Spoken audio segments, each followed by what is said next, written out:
What's up with it, man? It's the Bronco with the Fro coming at you with another reaction video. Recently, Hood been saying the Ballon d'Or award done fell off compared to them Ankara Messi and CR7 era and the era before that, because this year we have a the choices between Vinicius Oliveira, Jude Bellingham, or that man Rodri. Looking at their stats, they always say, bro, we took the Ronaldo and Messi era for granted. They dropped this, they dropped that. Like I told y'all on Twitter, one thing about the old days is they the old days. Today, we have how good were the last 25 Ballon d'Or winners, so I can go ahead and educate myself and see what y'all talk about when y'all say that football has indeed fell off. Shout out to Top Benz for making this video. Go subscribe to that man. Go subscribe to my gaming channel, more Lil Bronco. Go subscribe to my backup channel, more Bronco. Go follow me on Instagram, Twitter, and TikTok. All down below right there. Hey, let's see what go down. The Ballon d'Or is an award given to the best football player in the world that year. Man, with Kareem Benzema, bro, it is still crazy. It still trips my mind. That man Kareem, the Dream, 15 Benzema. He had a magical year that year, and the more I look at it, bro, that shit was just so goddamn fake. He had that one year, then he had a mediocre year the following year and went to Saudi Arabia. I told you they be doing witchcraft over there in Real Madrid, man. Y'all better, hey. It's the greatest individual award in football, and only a few players ever managed to get their hands on it. But how good were the winners actually? Did they really deserve to win it, or did they rob it from someone else? So we're going to look at the last 25 winners and find out exactly how good these players were. Make some of y'all mad, if we roll back the clock to 1998, a 26-year-old Zinedine Zidane was handed the award whilst playing for Juventus. During the domestic season, he played a total of 48 games, scoring 11 and assisting 15. But Zidane was the type of player that went beyond just statistics. Okay, it's beyond statistics, but look, if somebody won a Ballon d'Or this year with 11 goals and only 15 assists, y'all would say that football fell off. Now, to be fair, y'all do only bring up Messi and Ronaldo when y'all say this. Y'all don't really bring up back in the day in Zidane them era, because half of y'all, most of y'all wasn't even alive.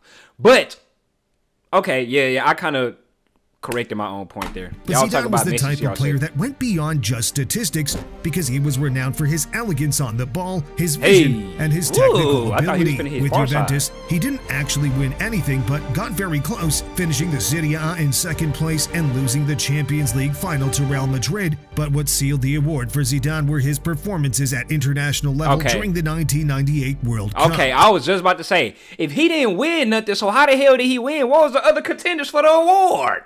If Twitter was alive, boy, you already know how Twitter be. Zidane was the best player in his French team as he led them to the World Cup final and then turned up in the biggest game in world football, scoring 2 goals in the final to defeat Brazil 3-0, leading France to their first ever World Cup title, which is the game that rightfully guaranteed him the Ballon d'Or. But 1 year later, the Ballon d'Or was given to the Brazilian legend Rivaldo, whilst he was tearing it up in Barcelona, helping them secure the La Liga title that year. In the 98-99 season, he scored 29 and assisted 18 goals in 48 matches, meaning he had more goal contributions than games that year. In terms of club performances, this year's award could have probably gone the way of David Beckham, who was the star for Man United as he won the treble that year. But Rivaldo gained the edge on international duty as Brazil won the Copa America in that summer, meaning Beckham would only finish runner-up in the ranking. Daddy, bro, y'all need to fix his international bias. Well, I ain't gonna say international bias because his stats was crazy. In 48. 29 goals, 18 assists. Well, I don't know if that's crazy. Now, I'm not comparing him to CR7 and Messi, but as he said, he had more goal contributions than matches. But that man David Beckham won the treble and all of that. Goal contributions. Was that the year he got the red card? In terms of club performances, this year's award could have probably gone the way of David Beckham, who was the star for Man United as he won the treble that year. Yeah, so basically, in terms of Ballon d'Or, international ball trumps all. So, bro, if they give it to Rodri, bro, I'm telling you, y'all need to reform. Y'all need to reshape this nonsense. But Rivaldo gained the edge on international duty as Brazil won the Copa America in that summer, meaning Beckham would only finish runner-up in the ranking. Rivaldo's stellar form all season was alongside his teammate Luis Figo, who would pick up the award in 2000 after an extremely controversial transfer to rivals Real Madrid. This was before or after? 2000 after an extremely controversial transfer to rivals Real Madrid. Madrid. But despite winning the Ballon d'Or in a Real Madrid shirt, it's what he did at Barcelona. Bro, that is so disrespectful, bro. He had a Ballon d'Or caliber season at Barcelona. He was like, yeah, all right, I'm finna take my tennis over to Real Madrid and lift the Ballon d'Or trophy in that Real Madrid shirt when I did all the work in the Barcelona. Probably sealed it for him, as that's where he became the best player in the world. One of his Barcelona teammates described playing with Figo like this. Our plan was simple. Give the ball to Luis, he never ever hit. And that's how they won football matches. Then his move to Real Madrid was part of their Galactico strategy, which saw them scoop up all of Europe's top talents, and it seemingly worked, as the year he signed for Real Madrid, he lifted the La Liga title with them, meaning he won it back-to-back with two different clubs, proving that he was the difference, especially in the big moments with crucial goals. But in 2001, the award left La Liga and made its way to the Premier League as Michael Owen became the second youngest player to ever win the Ballon d'Or, being named the best player in the world at only 22 years of age. Come on, pool boys. Come on, pool boys. Michael Owen is one of the dudes that I really don't know much about. Like, he's probably like the person on this list. I know more about, well, I ain't gonna say I know more about Rivaldo, but I heard more about Rivaldo than this Michael Owen dude. Owen became only the fourth English player to win the award, beating out Raul, who came in second place. In the Premier League, Owen helped Liverpool finish third place, chipping in with 16 goals and some stellar performances, even landing him the Young Player of the Year award. But what won him his Ballon d'Or was the treble he won. Well, not a real treble, as much as Liverpool fans say it was. More of a baby treble. But anyway, he won the FA Cup, the League Cup, and the UEFA Cup, being at the core of all victories, specifically in the FA Cup final, where he scored 2 late goals to secure Liverpool's comeback against Arsenal, winning the game 2-1. On the international stage, Owen had his best game in an England shirt in a World Cup qualifying match, where he was part of a 5-1 demolition of Germany, scoring a hat-trick in this game. Now, there was slight controversy this year. I was just finna say, like, that don't seem like a Ballon d'Or winning resume to me. They must have had a weak running that year. As many argued Raul should have won the award, but I wouldn't consider this a robbery compared to what's coming up later in the video, because there are some serious question marks over the future Ballon d'Or. Chill on my boy, but in 2002, there was no dispute around who deserved the award, because the Ballon d'Or was handed to Ronaldo Nazario, who made the greatest career comeback ever to win it. Ronaldo started 2002 injured and had been injured for almost 2 full seasons, and it was looking like his career was over at Inter Milan. Towards the end of the 01-02 season, Ronaldo managed to get fit and return back to his best for the end of the season, showing his exceptional dribbling, explosive pace, and clinical finishing once again. These performances were enough to get him a call-up for the 2002 World Cup, which is where he proved himself on the biggest stage of them all. Bro, that south-side fade gonna kill me every time. This is what we call it in Dallas. I know a lot of y'all think that, you know, he originated this haircut, or he may have even did it on accident, but it literally was people in Dallas in the 80s. Well, I ain't gonna say 80s, but yeah, around this time, 90s. Well, I say probably 80s too, 80s, 90s. Call that a Southside fade right there, man. One of my homeboys used to have it. And he used to have a little ducktail at the back. He used to have the Southside fade right here and then a ducktail at the back. That's some Dallas shit right there. It kills me every time, though. Stage of them all. He scored in all of Brazil's group games, the round of 16, and the semi-final. He carried Brazil to the final against Germany, which they won 2-0, where obviously Ronaldo scored both goals to finish the tournament off with 8 goals, as he became the all-time record goal scorer in the competition. He scored in damn near every World Cup game. Earned him a Galactico move to Real Madrid, where he scored twice on his debut and continued his scoring form for the rest of the season, which deservedly placed him at the top of that year's Ballon d'Or ranking. But a player who did not deserve the Ballon d'Or as clearly was the 2003 winner, who was the Juventus superstar Pavel Nedved. Was the 2003 winner, who was the Juventus superstar Pavel Nedved. Pavel Nedved.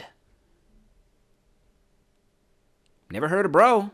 Now, don't get me wrong, Nedved was a glorious football player and was truly one of the best in the world. His never-say-die attitude and his ability on the ball is what set him apart from most football players and made him a football icon. But he just wasn't the best in 2003. Nedved was instrumental in Juventus' Serie A win and was a key player in Juventus' run-up to the Champions League final, which they lost to AC Milan. But there was one player that year who was arguably even better, and That was Thierry Henry, who was at the peak of his powers for Arsenal, scoring 24 goals and assisting 25, becoming the only player in Premier League history to get 20+ in both goals and assists in a single season. But it looks like he was snubbed for the award, and this wasn't the only time that he could have won it, because in 2004 there was the same debate around Henry, but this time the award was given to Andriy Shevchenko whilst playing for AC Milan. Okay, yeah, I don't know none of these Italian ballers right here. And it made me mad with Thierry Henry because I was trying my best. I be trying my best to find good videos to react to him, but there simply are not good videos on YouTube, bro. They either got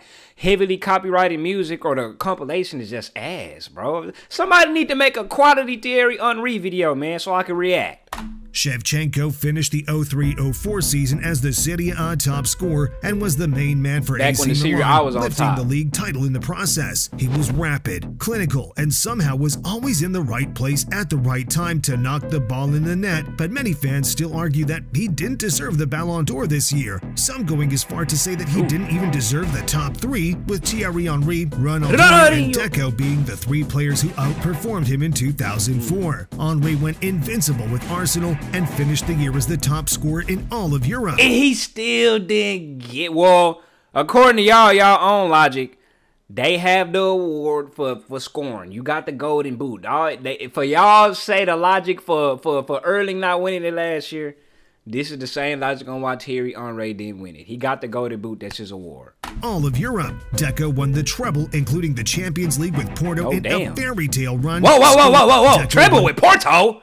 Porto won the treble? Was it? This looks like the big boy treble too. And finished the year as the top scorer in all of Europe. Deco won the treble, including the Champions League with Porto in a fairy tale run, scoring 9 and assisting 25. And Ronaldinho had a debut season in Barcelona like no other, which saw him win the FIFA Player of the Year award. But within just 1 year, Ronaldinho wouldn't care because he then rightfully won the Ballon d'Or in 2005 as he produced some of the most magical performances football has ever seen.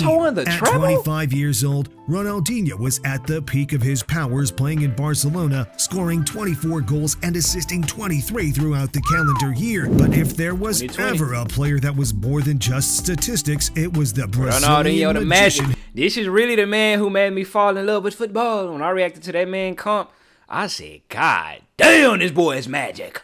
Himself. Every time he stepped foot onto the pitch, he played with a smile on his face and played to entertain. This year, he was the driving force behind Barcelona's La Liga victory, which was their first league title after a long drought in the league. The most memorable match this year was when Ronaldinho faced off against Real Madrid at the Bernabeu, and Barcelona beat them 3-0. Bro, Brazilians used to have so much aura, bro. Look at who they used to have back in the day. Players like this, R9 and Ronaldinho. Now you have Rodrigo, bro. You got Rodrigo and Endrick. Like, come on now. Up against Real Madrid at the Bernabeu, and Barcelona beat them 3-0 with 2 goals from Ronaldinho. His performance that day was so spectacular that the Real Madrid fans actually applauded him, which made him only the second Barcelona player to ever receive applause from the Madrid fans. The first was Diego Maradona, placing Ronaldinho in some good company. Interestingly enough, this was also the year that Lionel Messi made his way into Barcelona's first team, who, as I'm sure you know, we'll be speaking about a lot soon, but not quite yet, because 2006 saw Fabio Cannavaro become only the third defender in football. 2006 saw Fabio Cannavaro become only the third defender in football history to win the award. Not only was Cannavaro the third defender in history to win the Ballon d'Or, but he's a 5'9" defender, which truly makes his performance on the pitch even more spectacular, as most defenders rely on their size to make the difference, whereas he didn't need all that. He had just mastered the art of defending. He was a rock during the season for Juventus, where they won the Serie A title, although this was later stripped off of him for the Calciopoli cheating scandal. But anyway, that's not where he secured his Ballon d'Or. I need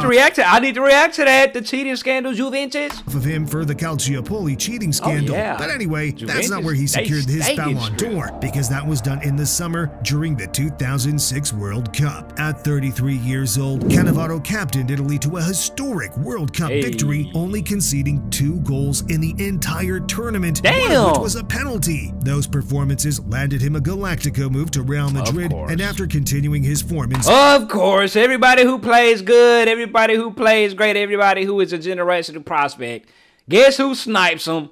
Real Madrid and Perez, man. They are a severe threat to the sporting world in general, bro. Stuff like this shouldn't even be happening, man. Spain, he was awarded the Ballon d'Or for being the best player in the entire world and the last defender we're going to see on this list, because the next Ballon d'Or was given to an attacking midfielder by the name of Ricardo Kaká. The 25-year-old Brazilian was playing at AC Milan, where he reached the pinnacle of his football career. He failed to win the Serie A, but was instrumental in Milan's Champions League run by finishing as the competition's top scorer with 10 goals for the season, and then assisting Inzaghi in the final to beat Liverpool 2-1. Despite not winning the Serie A, he was still by far the best player in the league, causing problems for opposition every time he stepped onto the football pitch. Towards the end of 2007, Kaká won the Club World Cup with Milan, but this probably made no difference as he was set to win the award regardless, thanks to his insane Champions League performances. This year saw Cristiano Ronaldo place second and Lionel Messi place third in the ranking for the award, which was just an early sign of the Ballon d'Or domination that was about to take place over the next decade, because for the next 10 years in a row, either Lionel Messi or Cristiano Ronaldo would win the award. But what's interesting is that there are some years that they didn't actually deserve it, and we're going to talk about those very soon, and I'm even going to give my predictions for the next couple Ballon d'Ors, which I'm definitely going to get right. But before that, please subscribe. I really appreciate you guys so much. So, thank you. But now we're heading into 2008, and Cristiano Ronaldo is tearing it up in the Premier League. This is y'all era right here, to where y'all say, you know, the award fell off compared to Messi. Ronaldo won it first. For Man United, this was the young version of Ronaldo who was playing on the wing. His game was just pure excellence, pace, power, and skills, headers, free kicks and long shots. He had it all, and he scored them all. His presence on the pitch is what propelled Manchester United to win the Premier League and the Champions League, with Ronaldo being the star in both title runs. He finished as the Premier League top scorer, equaling the goal record for a single season with 31 goals, and then he also finished as the Champions League top scorer with 8 goals, including one. Well, Mo Salah broke that record, and then Erling broke Mo Salah record. Final, which finished 1-1 against Chelsea. When the game went to penalties, Ronaldo missed his, but thanks to John Terry's slip, that penalty miss didn't mean anything, and Ronaldo lifted his first Champions League trophy and was then awarded the 2008 Ballon d'Or, beating out second place Lionel Messi. But then in 2009, Ronaldo and Messi switched positions as Messi won the Ballon d'Or and Ronaldo came in second this year, and the decision for this award all came down to a single match. This was the Champions League final, where Manchester United faced off against Barcelona, and Lionel Messi faced off against Cristiano Ronaldo. Barcelona defeated Man United tough against Cristiano Ronaldo. Excited as hell, like he just wasn't on a team that beat them. He just wasn't on a team that got beat in the Champions League final by the team he's on. He pulled a KD move before KD, and nobody cared. That boy played for Arsenal. Barcelona beat him, and then he gonna go to Barcelona. Well, shit, he can't beat him, join him, and now he over here. Barcelona defeated Man United 2-0, with one of the goals coming from Lionel Messi. This was the third trophy Messi had to win to complete the treble, and he was so clearly the best player in that Barcelona team, as he scored 38 and assisted 14 goals throughout the calendar year. Barcelona went on to win more than just the treble, as in 2009 they also would win the Spanish Super Cup, the UEFA Super Cup, and the Club World Cup. They won everything. 6 trophies for Messi in 2009, which comfortably landed him the top spot in the Ballon d'Or ranking by winning by a record margin of points. But Messi also won it in 2010, making it a back-to-back victory for him. The only thing was, this time, it wasn't such a convincing victory, as many believe he did not deserve the award this year. Lionel Messi had a phenomenal year in terms of output, with 60 goals and 17 assists across 2010, and he also won La Liga. I thought he was finna say in a single season. I was finna be like, bro, what was Messi on? But that's across the whole year of 2010. Yeah. Now, these stats and levels of performance are what won him the Ballon d'Or, and they're hard to argue with. But the issue is that there was a certain Wesley Sneijder playing for Inter Milan who finished in 4th place in the Ballon d'Or ranking, who many believe should have taken home the award. He was the best player in an Inter Milan side who won a historic treble, knocking out Barcelona and his Messi in the process of winning the Champions League.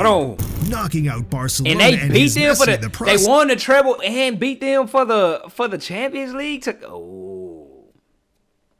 of winning the Champions League. But he was also the standout performer for the Netherlands, who reached the World Cup final that year, but unfortunately lost to Spain thanks to an Iniesta last-minute winner. Sneijder couldn't stack up to Messi in terms of output statistics, but sometimes football goes beyond just numbers. But then again, Messi was a wizard too. Some even argue that either of Xavi or Iniesta should have won it this year thanks to their World Cup victory with Spain. But so that's proof right there that the World Cup don't mean everything. You feel me? Xavi and Iniesta, they was on the team too. They won 6 trophies. But on top of those 6 trophies, they won the World Cup. So what the hell? Despite the controversy around this year's Ballon d'Or, the 2011 award was a much more clear-cut victory and was yet again won by Lionel Messi. Another La Liga title and another Champions League victory against Manchester United, where yet again he scored a goal in the final, handing Lionel Messi another Ballon d'Or. Now that's some deja vu. This year, Messi scored 59 goals and recorded 37 assists for club and country, making it a goal contribution every 64 minutes. Cristiano Ronaldo finished in 2nd place in the ranking with 60 goals and 18 assists, making it a goal contribution every 65 minutes, meaning Messi edged him out by a minute on that stat. By this point, Messi was performing at a level that football hadn't seen before, and things would only get crazier for the Argentine superstar, because in 2012, Messi won his 4th Ballon d'Or in a row. And people was, and the argument was still who was better, Messi or Ronaldo? Wait, he just won 4 in a row? Ridiculous season a football player has ever had. Lionel Messi scored 91 goals in a calendar year, breaking the record held by Gerd Müller, which was 85 in a year. This was a football record that will probably never be broken because it is truly an extraordinary feat. But not only did he score 91 goals, but he also chipped in with 22 assists, meaning that throughout 2012, he registered a goal contribution every 53 minutes, which is almost 2 every single game. He won La Liga and the Copa del Rey, but missed out on the Champions League this season. Cristiano Ronaldo yet again came in 2nd place, but he still had a phenomenal year, scoring 63 goals and making 13 assists in 71 games. But now at this point in time, the GOAT debate we know between Messi and Ronaldo wasn't as strong of a debate because Messi was leading Ronaldo 4-1 in Ballon d'Ors. But in 2013, Ronaldo was going to start to make a comeback. This was yet again another controversial Ballon d'Or victory. In 2013, a 28-year-old Cristiano Ronaldo played 59 games where he scored 69 goals and recorded 13 assists. He was truly on fire this year, but despite his individual brilliance, he won no trophies with Real Madrid. And even though the Ballon d'Or is an individual award, it seems to take trophies into account in a big way. So when Franck Ribéry finished the year with the Bundesliga and the Champions League being their best player, racking up 34 goal contributions throughout the year, many fans and even Franck himself believed he should have won the award. He didn't even finish runner-up because that was Lionel Messi, who despite being injured for a portion of the season, still performed at his usual world-class level. In 2022, Ribéry was asked about his Ballon d'Or snub, and he said this: "It was unfair. It was an incredible season for me, and I should have won it. They extended the time for votes, and something strange happened. I felt that it was a political choice. This year was one of the closest in terms of the voting, which was split very evenly, with Ronaldo gaining 28%, Messi with 25%, and Ribéry with 23% of the votes. But in 2014, Cristiano won the Ballon d'Or yet again, but this time by a more convincing margin, as he gained 38% of the votes, whilst 2nd and 3rd place Lionel Messi and only gained 16% of the votes each. Yet again, Ronaldo was on fire this year as he scored 61 goals and got 20 assists in 60 games of football. This is Real Madrid era, all that damn winning, boy. Them 3-piece. Oh yeah, I already knew this was Ronaldo era, boy. He was scoring over a goal per game. He was particularly on fire in the Champions League as he broke the record for most goals scored in a single season with 17 goals for the campaign, leading Real Madrid to the final and then scoring the last in a 4-1 win over Atletico Madrid to lift the trophy. There was also a World Cup played this year, but Ronaldo and Portugal didn't really perform as the final was between Argentina and Germany, which Germany won. And probably since the Ballon d'Or can be strongly influenced by the World Cup winners. I was just going to say, if Messi would have won that, they probably would have messed around and gave it to him for winning that. If Messi won that final, he'd have won the Ballon d'Or that year. But that was fine for him because the following year, he did win it, making it his 5th Ballon d'Or at just 28 years old. 3? With new coach Luis Enrique and with the greatest front three in European football, Messi was ready to take back his spot as the best football player in the world. Messi won a total of La Liga and the Copa del Rey, the Champions League, the UEFA Super Cup, and the Club World Cup, and he was at the forefront of each of these victories as he scored 52 goals and got 26 assists that year. This year, we saw Messi sit Boateng down in the Champions League with one of the most iconic goals of his career, along with his insane solo dribble against Bilbao in the Copa del Rey final. This is the goal where they say, where they came out with that fabrication shit about so this goal was scientifically impossible. Well, obviously it's not fucking scientifically impossible if he did it.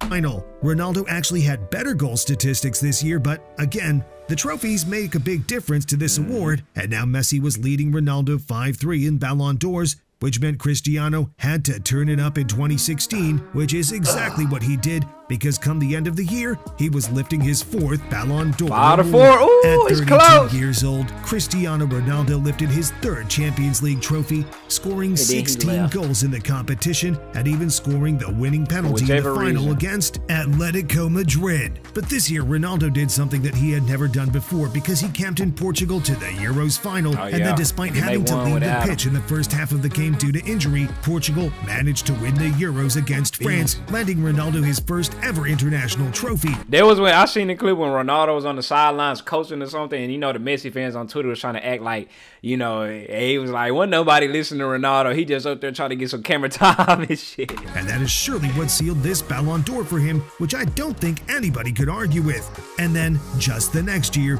Ronaldo secured his 5th Ballon d'Or, making it a back-to-back victory for the Portuguese coach. This year saw Ronaldo win 4 trophies, being La Liga, the UEFA Super Cup, the Club World Cup, and of course, the Champions League, where he showed up when it really mattered. 5 goals across 2 legs in the quarterfinals against Bayern Munich, a hat-trick in the semi-final against Atletico Madrid, and then a brace in the final against Juventus, meaning Ronaldo really was a big game player this year. But he didn't just perform in the big games, because he performed all year round, with 53 goals and 12 assists in only 60 appearances, meaning yet again, he finished the year with more than a goal contribution per game, and nobody could dispute he deserved the award this year. But in 2018, there was a bit of a dispute surrounding the winner, because Luka Modric was named the best player in the world. Let me see that top 4.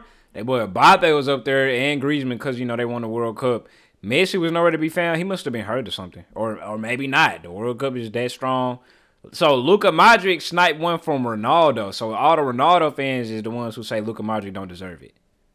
Surrounding the winner, because Luka Modric was named the best player in the world this time around. Real Madrid won their 3rd Champions League in a row with a team that consisted of both Cristiano Ronaldo and Luka Modric. Now, Modric was the best midfielder in the world this year, hands down, but the debate was between him and his teammate Cristiano Ronaldo. Now, if we're talking purely on club performances, Ronaldo should have won the award, as he was yet again the driving force behind Real Madrid's Champions League success with 49 goals and 13 assists for the year, as compared to Modric's 3 goals and 11 assists. Now, obviously, we can't compare like with like stats because the things Modric did on a football pitch couldn't be quantified with numbers. He is a magnificent midfielder and truly one of this generation's great players. But what probably tipped the odds in Modric's favor was the World Cup in the summer, where Croatia made an unlikely run to the final thanks to the heroics and brilliance of Luka Modric. Go watch my video that I did on the how good was prime Luka Modric, man. We covered all of this, reacted to all of this, and put me in a time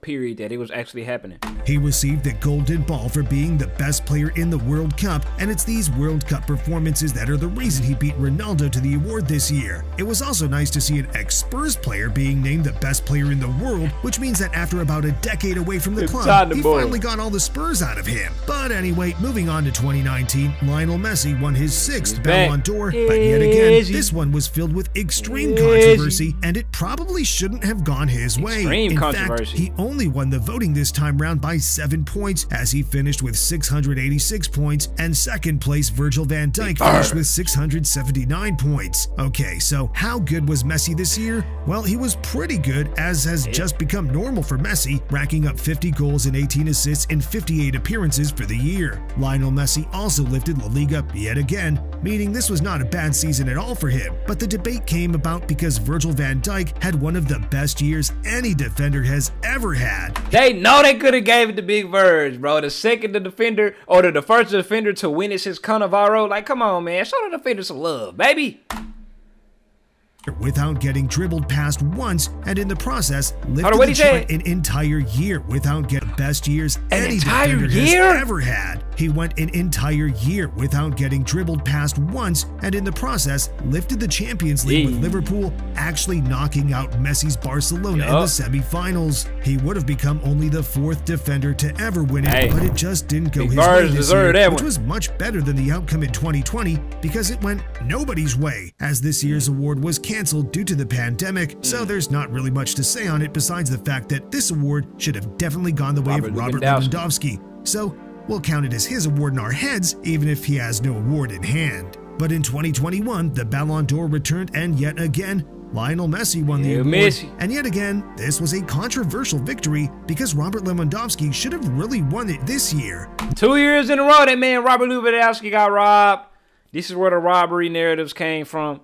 It was tied up 5-5, and then after that 5-5 tie, it seems like the last 3 Ballon d'Ors that Messi won was controversial. Lionel Messi won another Copa del Rey, but also lifted the Copa America this year before making a move to PSG to end the year in Paris. He finished the year with 43 goals and 61 appearances, but Robert Lewandowski really blew him out of the water this year, as the Polish striker scored 62 goals in all competitions for Bayern Munich, lifting the Bundesliga in the process, as he was not just the best striker in the world, but the best player. Now, maybe we all just got so used to the levels Messi used to be at, and he set his standards so high that he's caused people to think like this, but that's the price of being one of the GOATs, I guess. Okay, now 2022 saw a new first-time winner in Karim Benzema, who everyone agreed deserved to win it this year. 44 goals in 46 matches saw him lift La Liga, the Champions League, the Spanish Super Cup, and the UEFA Super Cup. After years of being second and even third at Real Madrid to Ronaldo and Bale, Benzema finally got his time to shine as he formed a killer partnership with Vinicius Jr., and together they dominated football. Benzema scored 15 goals in the Champions League that year with a crucial 95th minute winning penalty against Man City in the semi-finals, not to mention a couple of hat-tricks against Chelsea and PSG. But now we head into 2023, and for the 8th time in this video, we're going to talk about Lionel Messi as he lifted yet another Ballon d'Or this year. A now 35-year-old Lionel Messi spent the first half of the year playing in Paris before making the move to Inter Miami. He finished 2023 with 28 goals and 12 assists in 44 games, but this year's Ballon d'Or was handed to him off the back of his World Cup win with Argentina, as he made history completing football, scoring 7 goals and providing 3 assists in the tournament. Now, the World Cup was in 2022, but since it was so late in the year being played in December, they seemingly took it into account for the 2023 award, because if not, this award definitely should have gone to Erling Haaland, who broke all Premier League goal-scoring records in his first season in Manchester, and also guided Man City to the treble, becoming only the 2nd ever English team to do that. But I'm sure if he keeps playing in this Man City team and performing at this level, it's inevitable he'll win it sooner or later. Now heading into 2024, who's going to win it? My guess is Vinicius Jr. He's been world-class this year and really deserves it. Then I'd say 2025 goes the way of Kylian Mbappe. Are you sure? The way it been started, Yeah, but he gonna wake up eventually. He gonna end up waking up. But the way these first 2 games done went, man, that boy Mbappe, you still need some time to break into the team. He gets out of Paris and steps into a whole new era of football. But anyway, if you enjoyed this video, you should check out the one on the go screen subscribe to that man because Top Bins, bro, for show class video as always. How good were the last 25 Ballon d'Or winners? Like I say, under my impression with the Ronaldo and Messi arguments, it was 5 versus 5, and Messi last 3 was all kind of questionable. But I definitely see how y'all say the Ballon d'Or award fell off. But like I said at the beginning, one thing about the old days is they the old days. I'm out.